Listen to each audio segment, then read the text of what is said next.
Saudara, laut tetap kaya, tak akan berkurang. Cuma hati dan budi manusia semakin dangkal dan miskin. Itu tadi adalah kata-kata bijak dari Pramudio Anantatur, sang sastrawan dari Pulau Buru. Kali ini Jala Budaya akan membahas tentang Pramudio Anantatur, dan tamu kita kali ini dua orang akademisi, Ibu Dr. Maria Magdalena Widiantari SOS MSI. Beliau adalah dosen Prodi Ilmu Komunikasi Universitas Merdeka Madiun. Selamat datang Bu Maria. Terima kasih. Dan juga Bapak Aris Janto SOS. Beliau adalah pustakawan dari STKIP Widya Yuwana Madiun. Selamat datang Pak Aris. Baik, saya mau ke Bu Maria dulu Bu, tentang Pramudio Anantatur atau Pramudia Anantatur ini. Ibu mengenal beliau itu sejak kapan itu?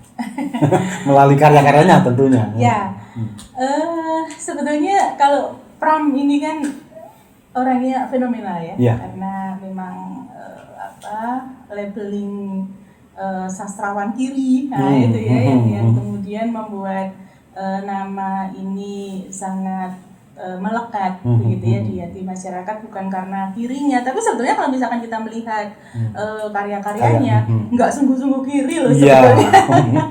Sebenarnya tidak sungguh-sungguh kiri, apalagi kalau kita membaca tetraloginya ya. Ada Bumi Manusia, terus kemudian apalagi itu anak segala bangsa, terus kemudian Jejak Langkah ya, terus apalagi itu Rumah Kaca ya, itu ada 4 itu ya. Itu sebetulnya kalau mau jujur itu lebih membawa kita kepada bagaimana sebetulnya kita itu harus menumbuhkan rasa kecintaan kepada kemanusiaan, kecintaan kepada bangsa gitu ya, lebih nasionalis sebetulnya. Tapi karena mungkin dalam pergolakan revolusi di masa lalu begitu ya, Pramudia ini kan simbol perlawanan, simbol perlawanan, sehingga kemudian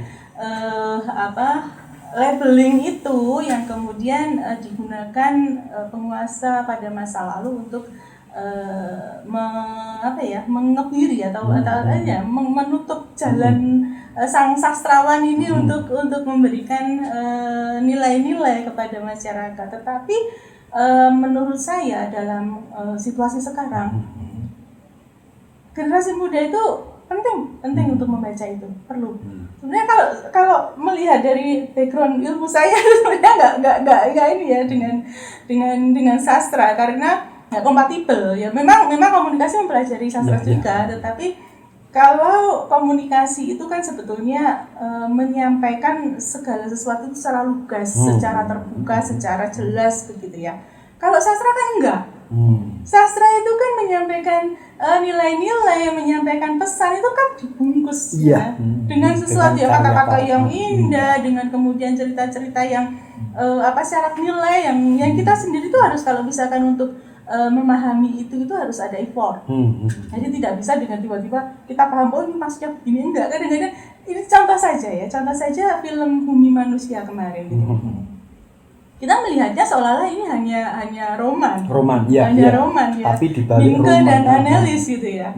Padahal dibalik itu sebetulnya ada nilai perlawanan, ada motivasi, semangat untuk anak-anak muda, terus kemudian ada nilai-nilai nasionalisme, ada perlawanan terhadap nilai-nilai feodal begitu ya.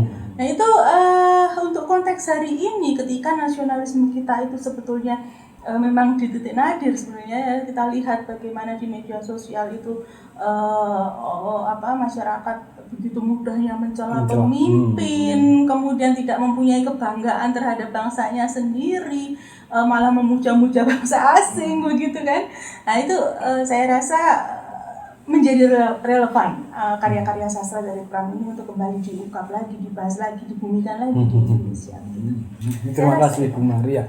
Tadi pergulakan si Pram ini tadi, gimana Pak Aris melihatnya? Oh iya, mengenal Pram atau Pramudia Anantatur yang biasa dipanggil juga dengan nama sebutan Gus Mamuk. Jadi dia punya nama panggilan yang akrab yaitu Gus Mamuk. Nah, saya mengenal Pram pertama kali memang selepas SMA.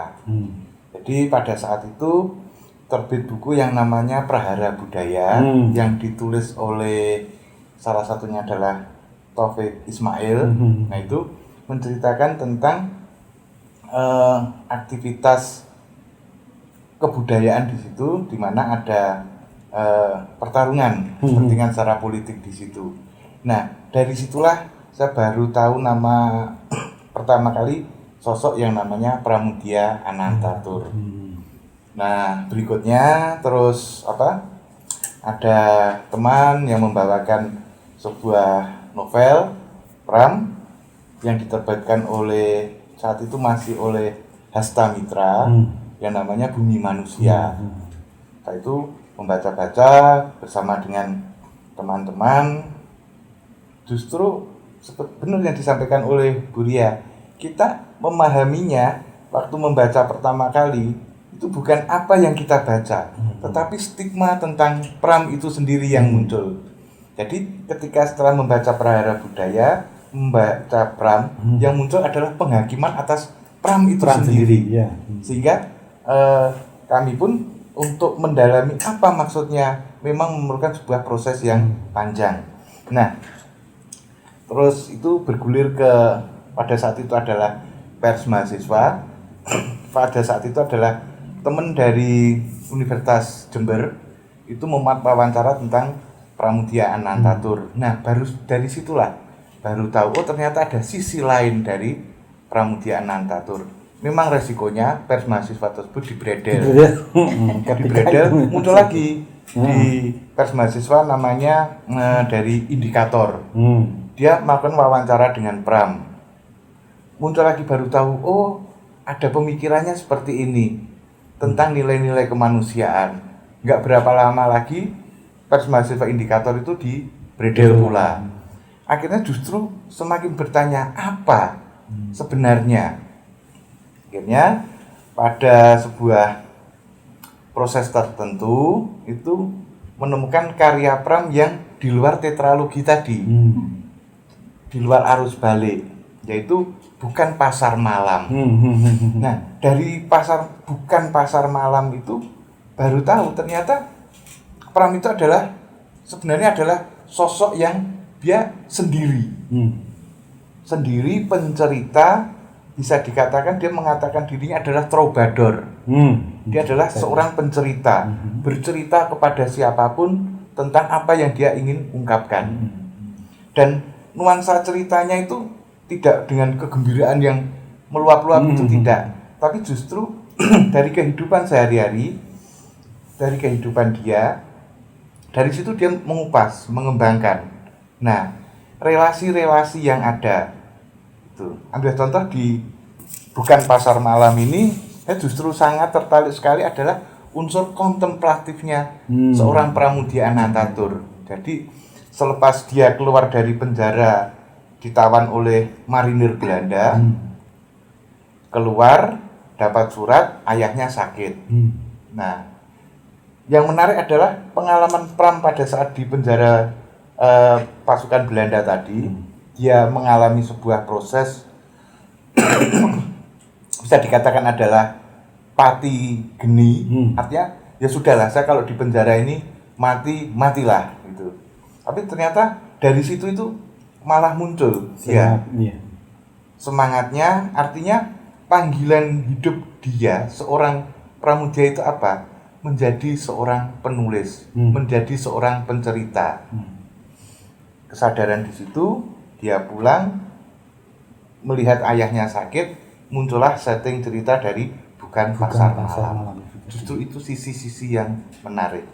Gitu Mas. Ya, terima kasih Pak Aris. Bu, tadi Pak Aris menyatakan sisi-sisi menarik dari Bukan Pasar Malam. Kalau Bu Ria sendiri ada sesuatu yang istimewa dari karya Pram? Saya lebih ke ini ya, beberapa karya yang ada nilai-nilai feminisnya ya.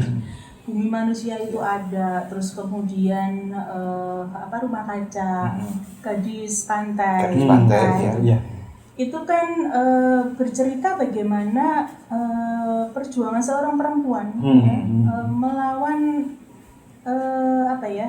feodalisme sebetulnya. Ya, dogma-dogma yang lebih merugikan bagi perempuan. Ya betul, memang ya. Jadi seperti misalnya yang Gadis Pantai itu ya, nah itu kan poligami ya. Jadi saudagar Arab yang kemudian boleh beristri lebih dari satu, terus kemudian setelah melahirkan anak istrinya boleh dicerai. Dan itu sebetulnya satu bentuk keprihatinan Pram terhadap nasib kaum perempuan. Nah ini yang saya lebih tertariknya dari sisi ini gitu ya. Jadi Pram ini yang memang di stigma kiri negatif gitu ya. Tapi sebetulnya justru rasa kemanusiaannya itu sangat kental. Gitu. Nah ini yang membuat saya tertarik sebenarnya. Jadi terlepas dari stigma dulu ya, Pram kiri, kenapa sih disebut kiri ya? Karena lekra itu ya.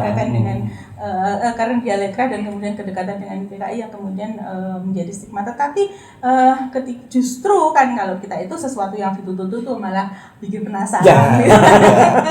Apalagi ketika masih muda gitu ya. Sesuatu yang zaman dulu. Ya betul. Jadi kalau misalkan sesuatu yang ngintip-ngintip itu ini apa sih? Malah semakin penasaran gitu. Nah, ketika kemudian kita baca, ternyata malah justru enggak. Ya memang waktu itu membaca itu sembunyi-sembunyi jelas. Karena apa? Karena buku ini kalau ketemu pun dibakar ya, ada sweepingnya juga dan sebagainya. Ini memang perlu kehati-hatian sekali. Tetapi ketika kita membaca itu sebetulnya nilai-nilai yang sebetulnya ditawarkan oleh seorang Pram, kemanusiaannya, feminisnya, perhatiannya terhadap kaum perempuan ini luar biasa. Jadi saya lebih melihat ke sisi femininnya itu, feminisnya seorang Pram gitu. Nah, itu ada beberapa karya yang dia menyoroti pada ketidakadilan yang dialami oleh perempuan. Taruhlah misalnya sosok Nyai Ontosoroh di Bumi Manusia misalnya. Dia ini dijual bapaknya untuk menjadi istri simpanan seorang Belanda begitu ya, pengusaha Belanda. Tetapi di dalam posisinya sebagai perempuan simpanan, dia bisa mengelola usaha. Ini adalah satu pertarungan loh ini ya.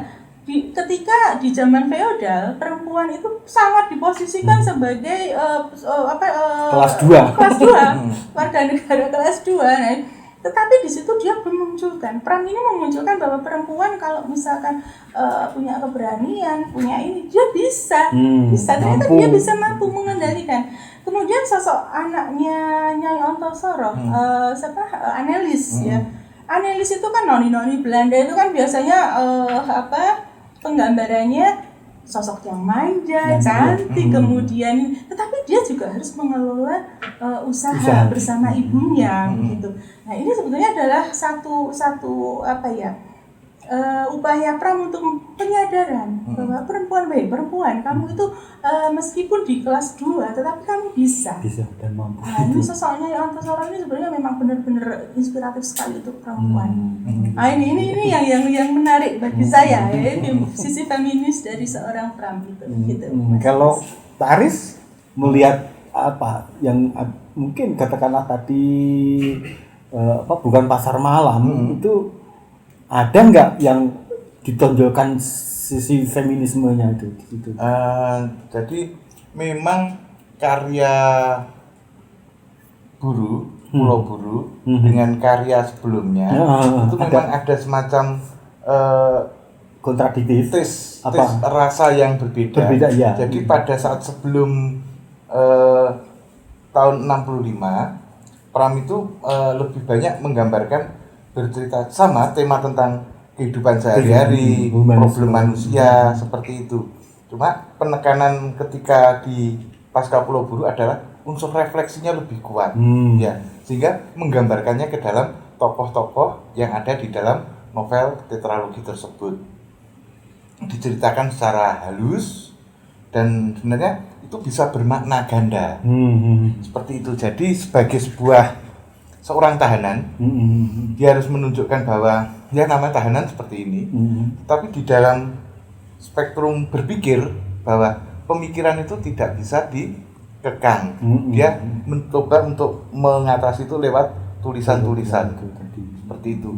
Nah, pada zaman sebelum dia mengalami peristiwa itu, nuansa awalnya memang sudah sangat kentara gitu, tapi istilahnya berbasis kehidupan itu sudah terasa. Ambil contoh, kalau Buria membahas tentang tetralogi, saya lebih ke sebelum Buru, karya-karyanya seperti di Bukan Pasar Malam, coba saya kutipkan adalah Tahan dulu. Oh ya. Kita akan lanjut nanti di sesi berikutnya. Saudara tetap di Jala Budaya. Ya, nanti Pak Aris.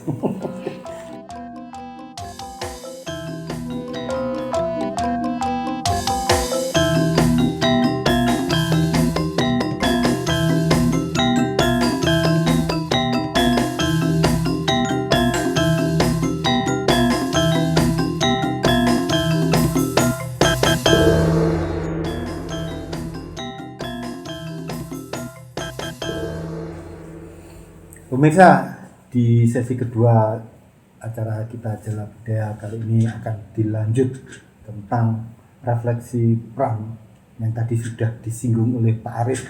Silakan Pak Aris dilanjut. Oh ya. Oke, jadi ada sebuah kisah di dalam Bukan Pasar Malam, itu adalah sesuatu yang sangat menarik sekali, terutama berkaitan dengan unsur reflektif, unsur yang bisa dikatakan sangat-sangat personal yang dialami manusia di dalam sebuah kesesaan. Itu ketika ayahnya dalam kondisi sakit, dia berbicara dengan Pram. 99 butir jagung. 99 butir jagung, adikku mengulangi. Ayah terbatuk-batuk dan menghadap ke dinding, ke timur. Berikutnya, pegangi tanganku, anakku. Ku pegang tangannya yang kuat. Ku eratkan peganganku, dan terasa olehku tangannya hangat dan menggigil. Dengan tangan kanannya, telunjuknya ditujukan pada dinding. Bertanyalah dia, tahu engkau apa itu? Dinding, Bapak. Ayah mengeluh, bukan dinding, itu timur. Ya Bapak, timur. Di sini, anakku. Ayah berhenti sebentar. Dihilanya nafas. Dicurahkan seluruh tenaga pada suaranya. Meneruskan dengan suara dalam, sungguh-sungguh dan tegang. Di sini ada 99 jagung yang disayembarakan. Mengerti? Apa yang mau disampaikan Pram dengan itu? Itu adalah seseorang, ayahnya yang sakit TBC, pada saat-saat terakhirnya menjelang akhir hidupnya, itu mengalami sebuah peristiwa. Peristiwa yang dia ceritakan, peristiwa kontemplatif. Hal seperti ini juga dialami Pram ketika ditahan oleh Belanda. Itu. Jadi seorang Pram sudah pasrah, kalau mau hidup ya biarkan hidup, kalau mati matilah. Akhirnya mati geni. Ya, akhirnya dia ditemui oleh sebuah sosok. Nah, dari situlah akhirnya Pram menyatakan bahwa ketika saya diberi kesempatan hidup, akan mendharma baktikan hidupnya untuk kemanusiaan. Ya, kita lanjutkan yang tadi, yang berkaitan dengan itu tadi, ayahnya juga pada saat masa-masa akhir, dia berpesan kepada Pram. Jadi ini kisah ayahnya. aku ini anak ulama. Ya Bapak, tapi aku tidak mau menjadi ketib. Ketib itu artinya menjadi apa? Khotib. Khotib. Oh. Aku tidak mau menjadi naib. Aku tidak mau menjadi penghulu. Berhenti sebentar.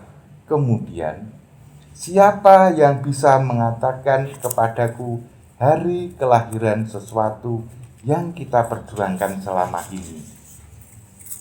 Dijawab oleh Gus Mamo, anaknya, yaitu Pram. 17 Agustus 1945, Bapak. Ayahku tersenyum, senang dan puas. Ya, dipegang-pegang dan dibelelenya janggut dan kumisnya dengan tangannya. Lantas, bapaknya menceritakan pilihan hidupnya ayahnya tadi. Karena itu, aku menjadi nasionalis. Berat anakku, sungguh berat menjadi seorang nasionalis. Nampak olehku mata ayah bersinar sedikit, dan aku menyaut, "Ya Bapak." Karena itu aku memilih menjadi guru. Ya Bapak, jadi lembaga bangsa. Hatiku mulai tersayat oleh kata-kata Bapak yang terakhir. Tapi aku rela jadi nasionalis. Aku rela jadi korban semua ini. Itu seperti yang disampaikan Bu Ria tadi, bahwa sebetulnya Pram bukan kiri. Itu ya. Apa gitu? Ya, jadi semangat kemanusiaan menceritakan tentang kondisi bangsanya, kondisi realitasnya dimulai dari diri. Setiap kita membaca karya Pram, lebih banyak dimulai dari siapa diri saya, bagaimana sejarah saya, bagaimana sejarah rentetan-rentetannya. Dari situlah dia menceritakan, itulah dia mengatakan bahwa dia memang seorang troubadour, pencerita, dan apa yang dia tuliskan itu adalah bisa dikatakan adalah anak-anak karyanya. Ketika karya ini dilepas, silahkan itu menjadi sidang pembaca yang untuk menilainya. Itu dia tidak akan merevisi sedikit pun dari apa yang sudah dia tuliskan. Iya, terima kasih. Tadi undang kata-kata yang sastra sekali itu. Ini tugas Bu Ria ini untuk menyampaikan sebagai komunikator. Iya.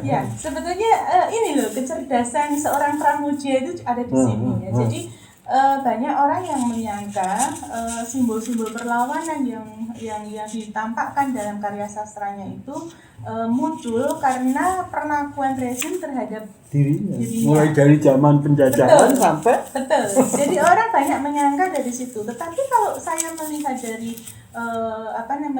cerita-cerita yang diangkat, justru Pram ini melihat dari hal kecil dulu.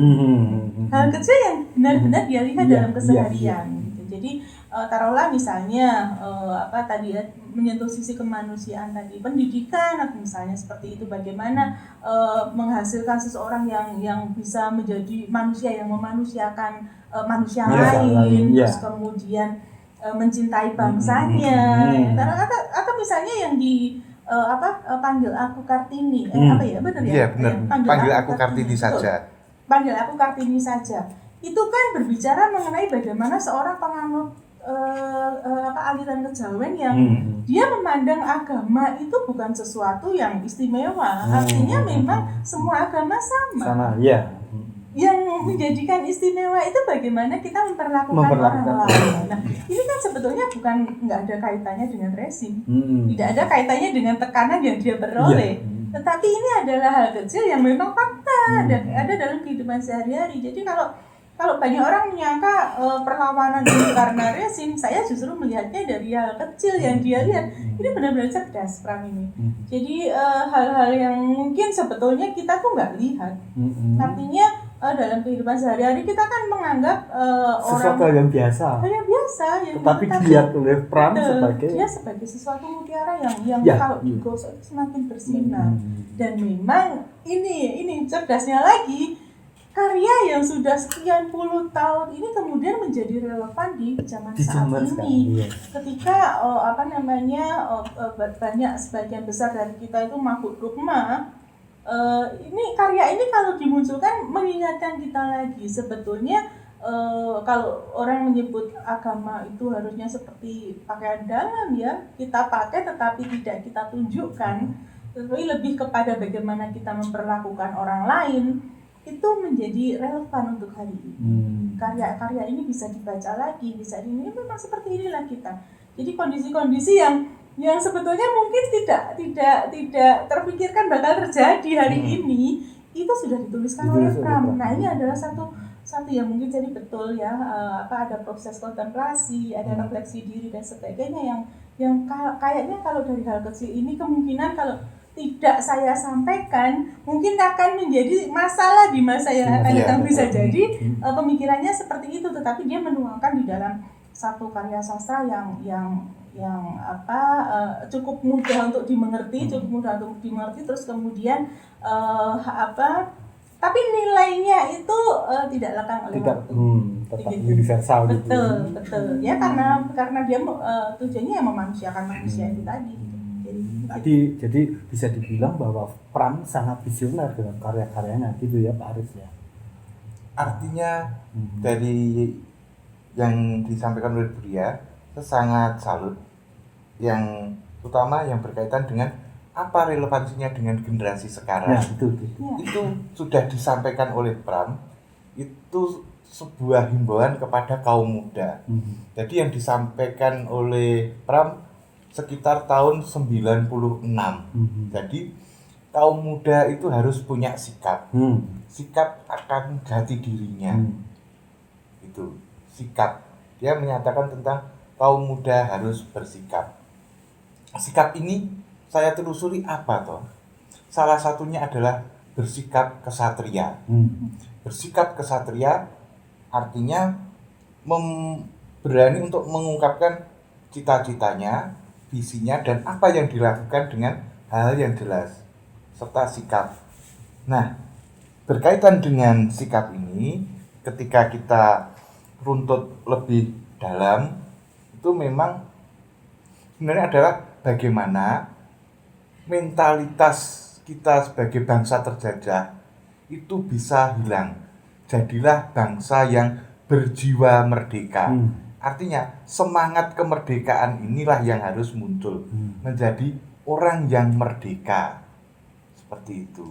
Nah, dari situlah saya merasa bahwa tapak-tapak dari humanisme yang ada pada mulai dari revolusi Perancis, setelah itu dari Max Havelaar, itu nyata muncul di situ tapak-tapaknya.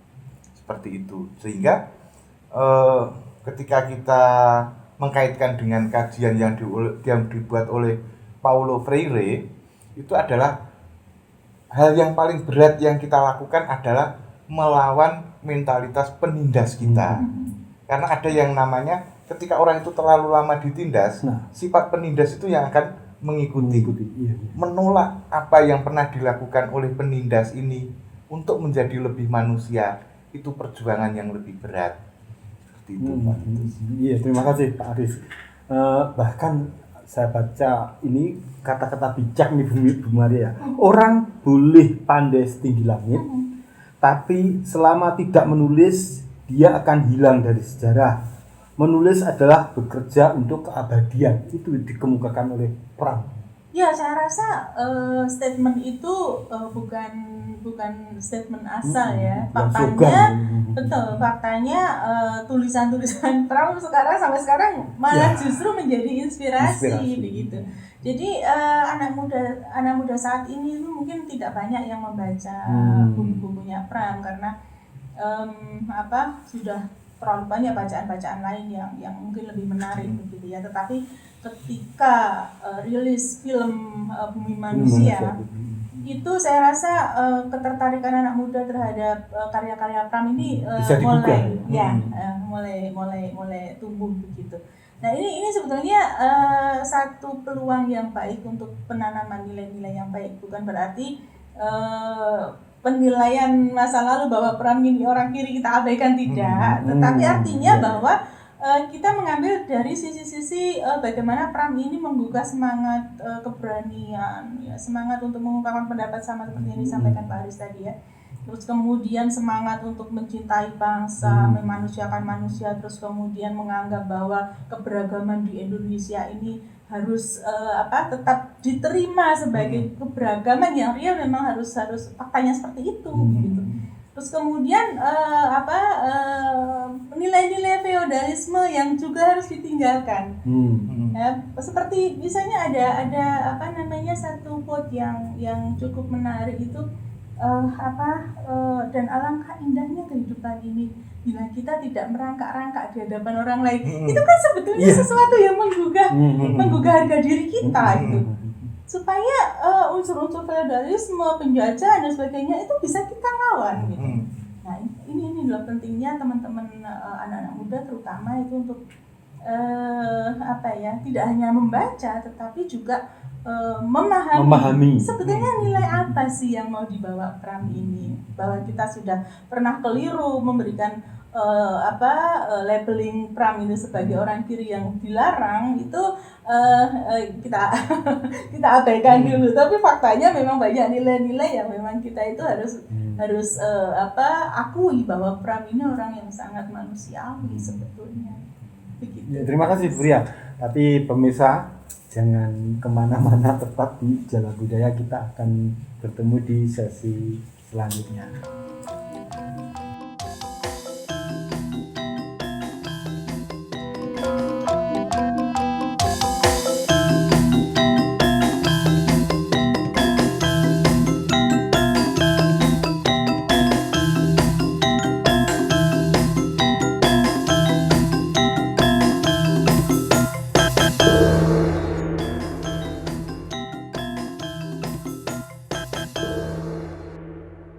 Pemirsa, kita sampai pada sesi terakhir acara Jala Budaya kali ini. Akan dilanjut tentang Pramudia Anantatur, sastrawan Pulau Buru. Pak Aris tadi, Pak Aris menyinggung tentang proses penulisan karya-karya novel sendiri secara bagaimana individu.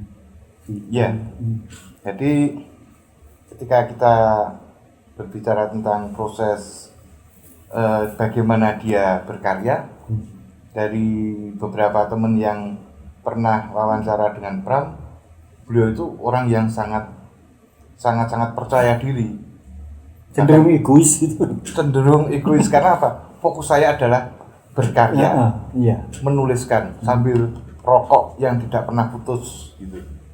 Nah, karya inilah yang akan dipersembahkan kepada pembaca.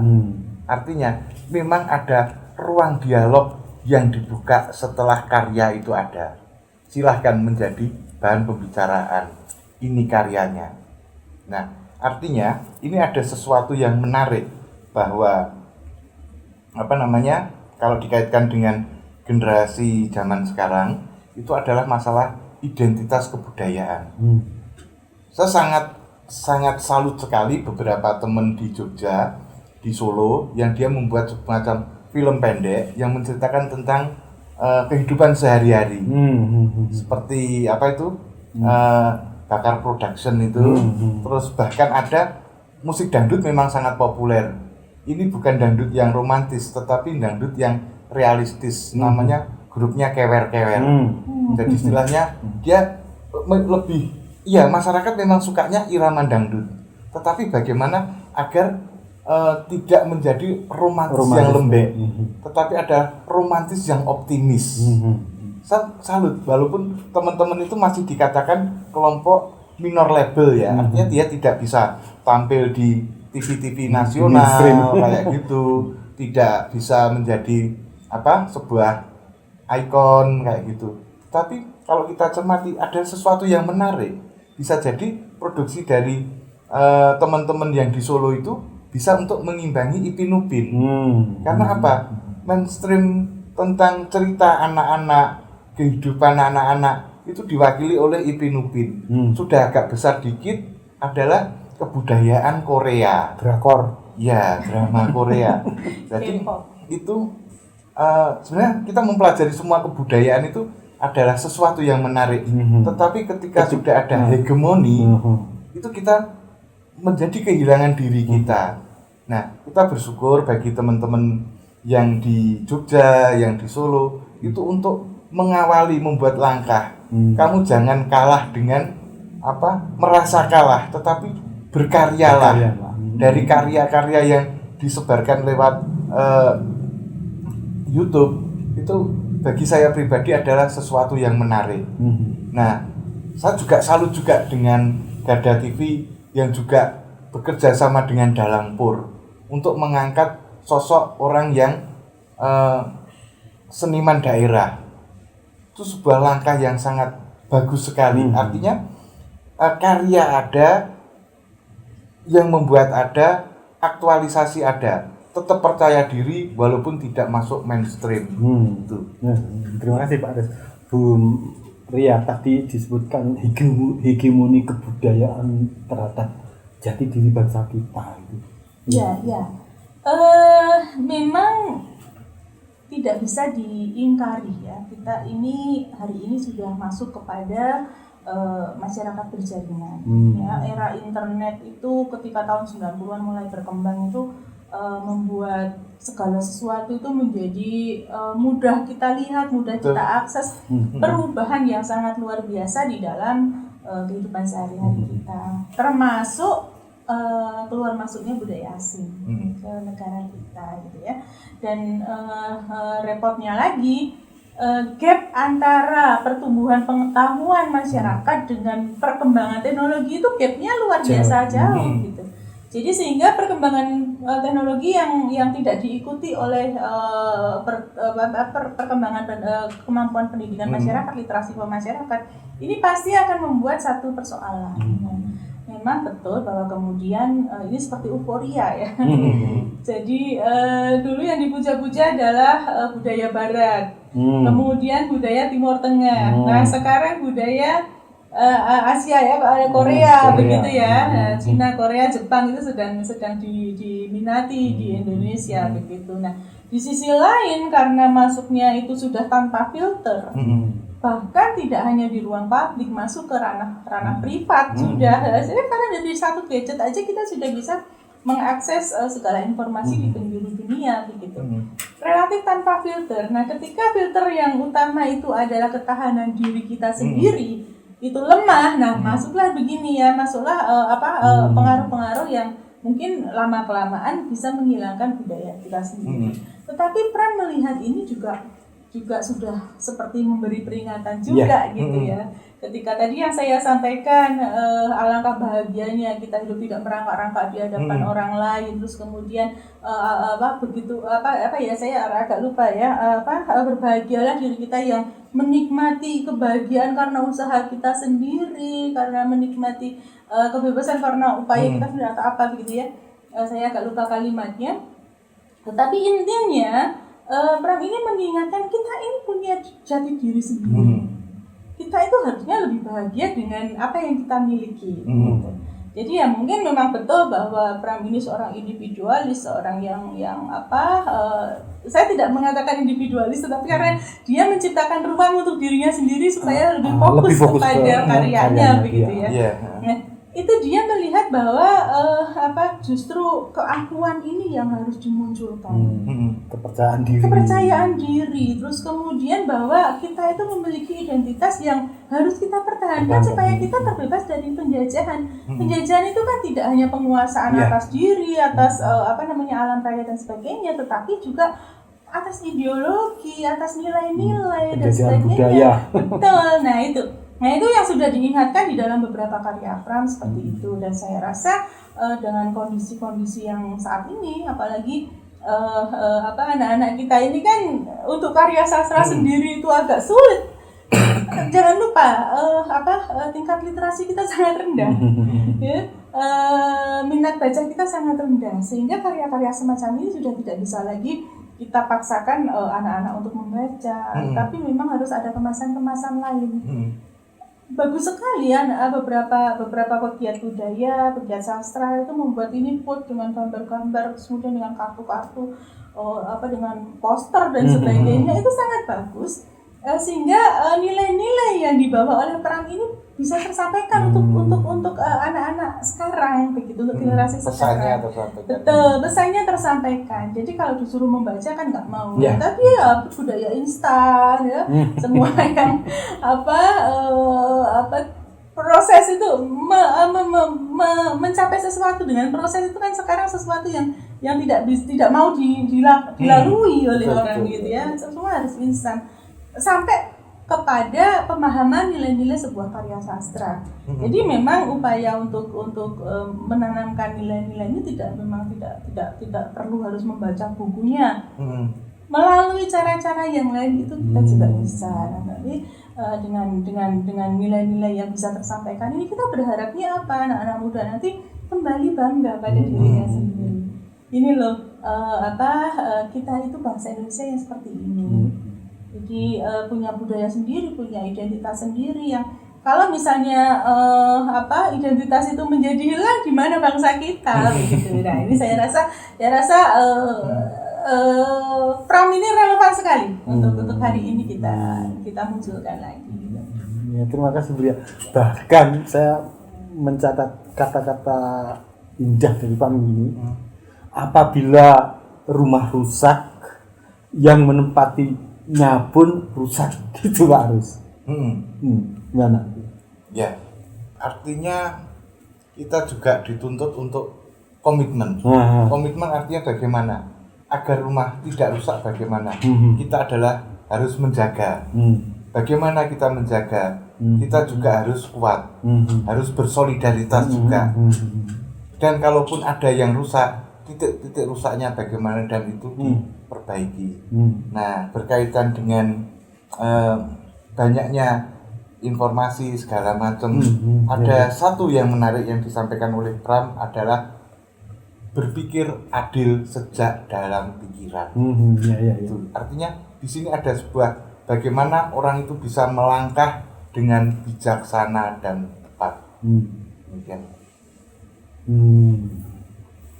Itu tadi langkah bijaksana dan tepat untuk mengkomunikasikannya tuh Bu Lia. Ya, kembali ke quote tadi ya, kalau rumahnya rusak penghuninya rusak ya, itu saya melihatnya dalam konteks kebangsaan.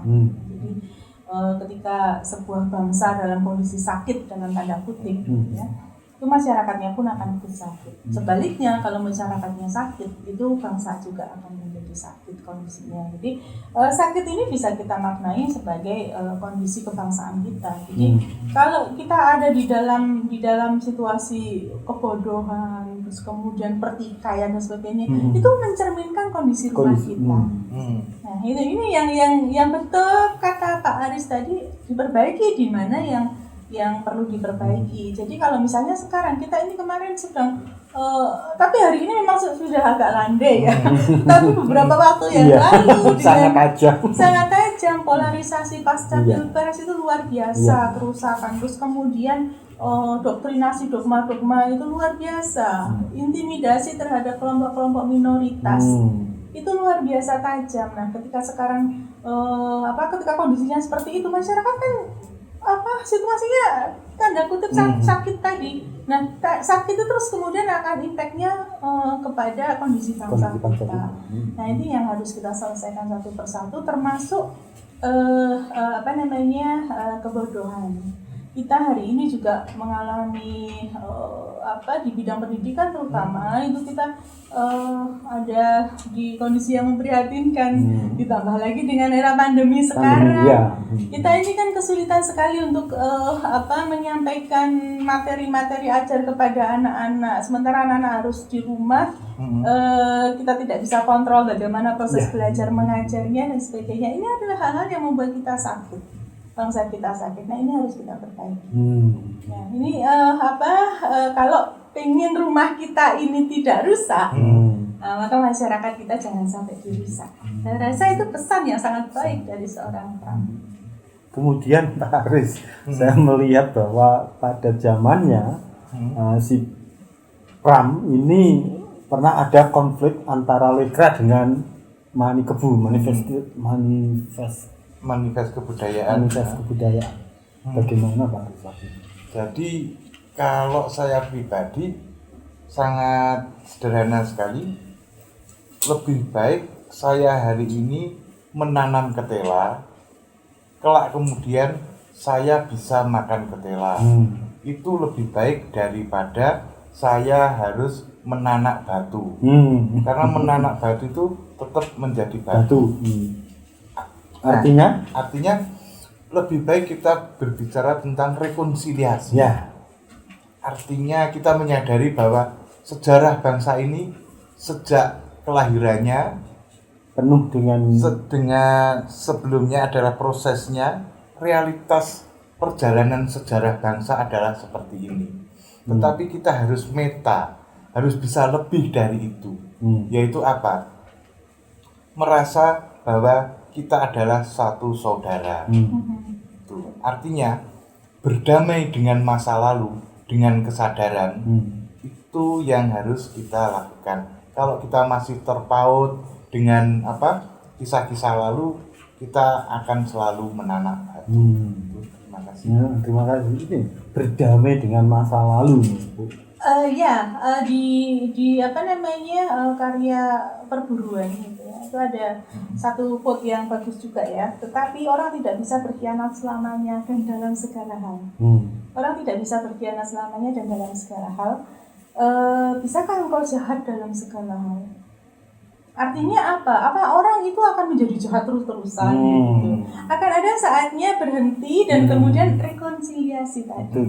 Betul. Jadi artinya sebetulnya ya kalau mau dikatakan ini cocokologi silakan, tetapi bahwa faktanya dalam banyak karya Pram ini relevan dengan perjalanan bangsa kita, relevan dengan kehidupan sehari-hari. Dan saya rasa itu tadi karena Pram melihat segala sesuatu itu detail dari hal yang kecil yang betul-betul bisa terjadi dalam kehidupan sehari-hari. Jadi bukan lagi berbicara mengenai rezim dalam skop yang sangat besar, tetapi karena dia melihatnya detail, sangat detail dari apa yang dialami oleh orang-orang di sekitarnya. Kemudian closing statement-nya Bu Ria, silahkan. Ya, karena kita berbicara mengenai karya-karya Pramudia Anantatur itu berbicara mengenai apa itu kemanusiaan, apa itu nasionalisme, apa itu feminisme, maka nilai-nilai inilah yang hari ini menjadi relevan untuk kembali dibahas lagi, dipikirkan lagi, atau mungkin menjadi semangat buat kita untuk memperbaiki kondisi bangsa yang hari ini bisa dikatakan rada sakit gitu ya. Jadi saya rasa nilai-nilai yang dibawa Pram ini cukup relevan untuk kondisi kebangsaan kita hari ini. Terima kasih. Pak Aris, silakan. Ya, berkaitan dengan karya Pram adalah satu hal, adalah jujur apa adanya dan menceritakan apa adanya. Terima kasih Pak Aris. Pemirsa, demikian tadi bincang-bincang kita tentang Pramudia Anantatur, sang sastrawan Pulau Buru. Sampai jumpa lagi di acara berikutnya dalam acara Jala Budaya.